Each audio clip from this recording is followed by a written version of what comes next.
I'm suggesting you use a pair of scissors so you don't break your hands, Maria. You just gently cut this outside sheath, kind of like this. Take your wire cutter / needle nose and kind of grip it after it's cut and pull it off.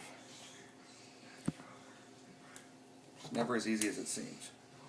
So you always have to cut this decently, but not too deep.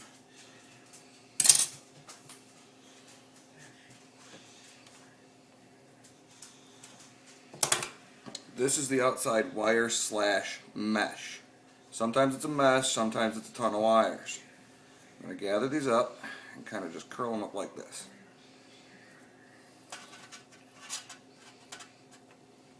We'll refer to these as wire number 1. Then, inside here is a really thick copper wire. You want to expose that by giving a little more snip like this.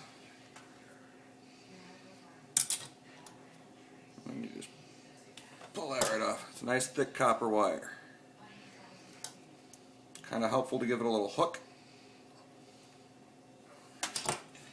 because you do the same thing on your other end here.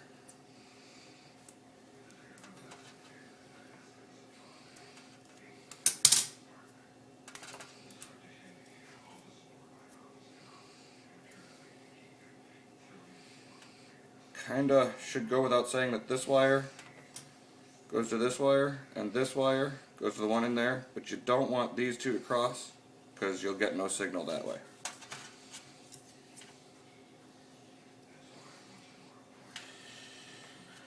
And this is all super low voltage. You don't have to worry about getting electrocuted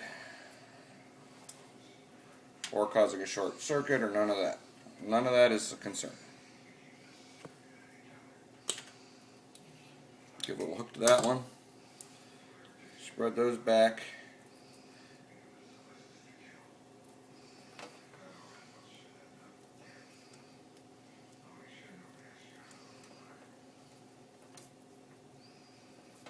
You get these two close enough to where you can wire them up together, twist them together. Always helps to make a nice long cut if you can. But the trick is, you connect this one to this one and this one to this one. Go ahead and stop.